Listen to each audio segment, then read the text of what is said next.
This is the place that has a world famous reputation for probably all the wrong reasons. Let's go and take a look around. A massive rescue operation is underway as a flash flood deluges a Cornish village. Boscastle in North Cornwall is turned into a river. Cars and homes are washed away.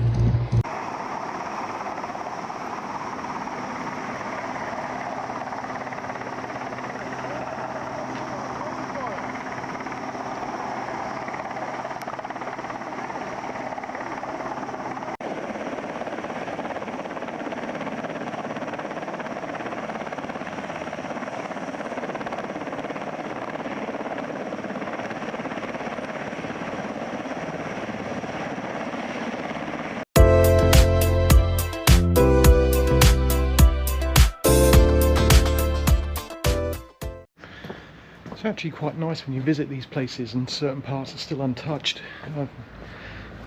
Although it's a commercialised town now because of what happened here, it's still natural to its history. It's quite nice.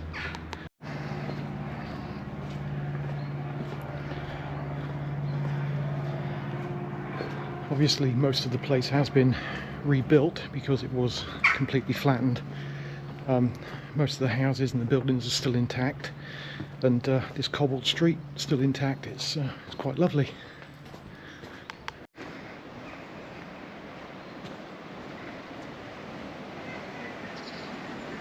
Just going to take a little walk down to the harbour.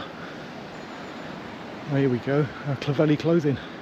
The place was built in the early 1800s, destroyed by the flood, and then rebuilt again.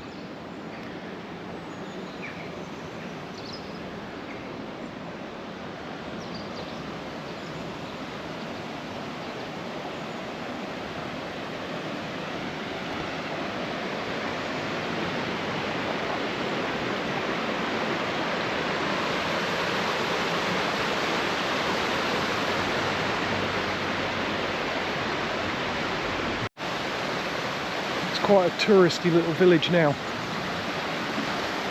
Again, it's out of season. It's nice and quiet.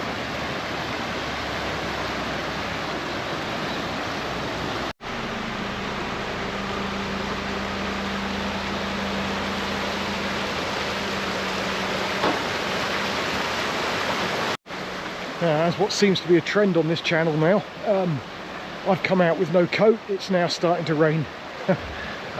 Yeah, that's something that seems to happen to me a lot. I'm very, very well prepared, as always. So I was going to take a little walk along the front, go down along the harbour wall. Unfortunately, it's saying closed because there is a seal watch in progress. So we're going to have to head back to the pedestrian bridge, go over the other side and have a walk down to the harbour.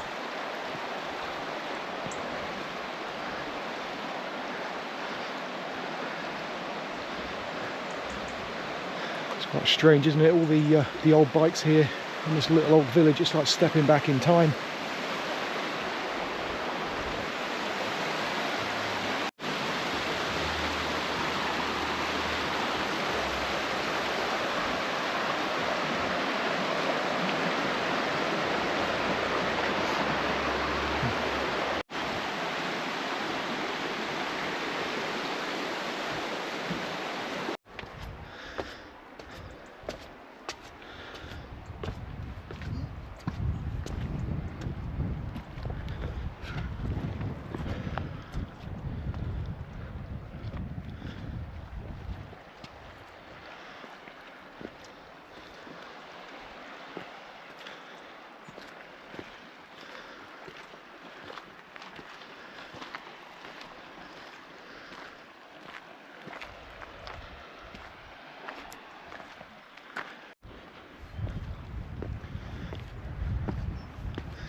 As you can see by the layout of the rocks, the nature of the harbour opening, this would have been one of the busiest commercial ports in North Cornwall.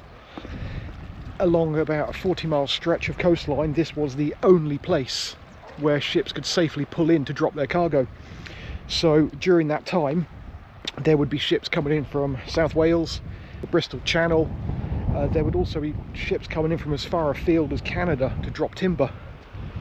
So, as you can gather, this would have been a very busy place. The horses would transport the cargo up through the valley and then out onto the roads and distributed into the local area. That would have all died off when they built the railways at Camelford. I believe that was about 1893. So that caused the demise of the trade in this harbour. Obviously the railway's not there anymore, that's long since gone. I think regardless of the rain though, it's a really nice place to have a walk around.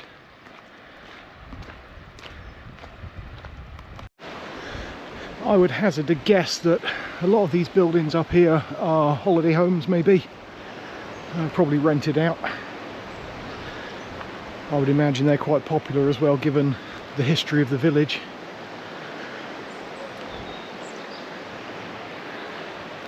It does make me wonder with what happened in 2004 with the floods, how hard it would be or how expensive it would be to get house insurance here. I can imagine it's not cheap.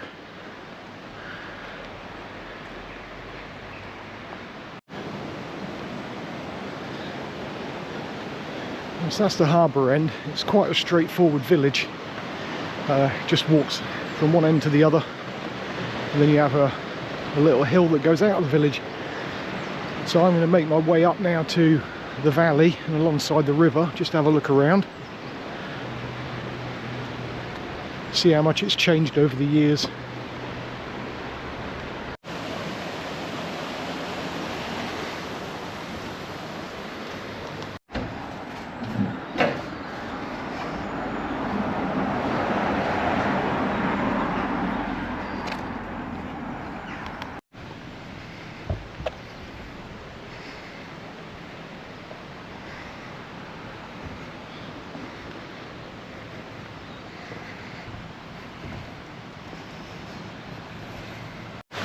So we're now in the Valency Valley.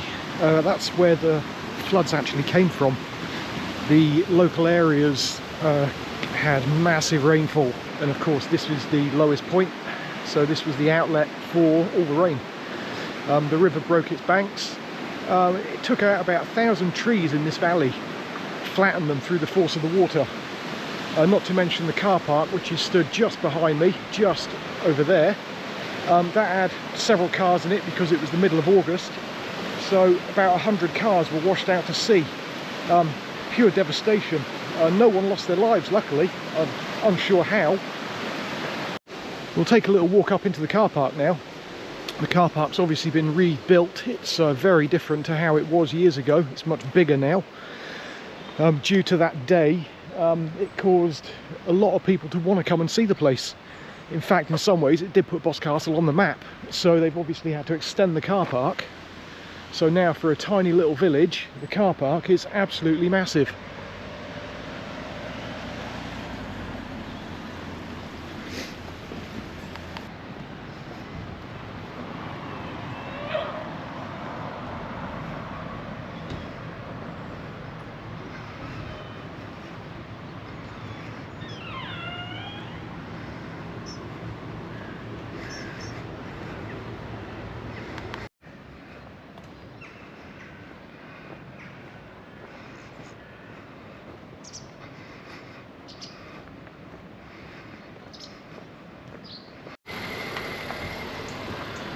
This is the Wellington. Rumour has it it's a very haunted pub and hotel. Could be tempted one night to spend a night in there and just see what it's like. So that's me done for another one. I hope you enjoyed it, people. I will catch you on the next one. If you enjoyed yourselves and you want to see some more, drop a like. Please comment if you had any experiences, if you've been here before and you want to drop your thoughts on the village. Other than that, I will catch you on the next one. Have a good day.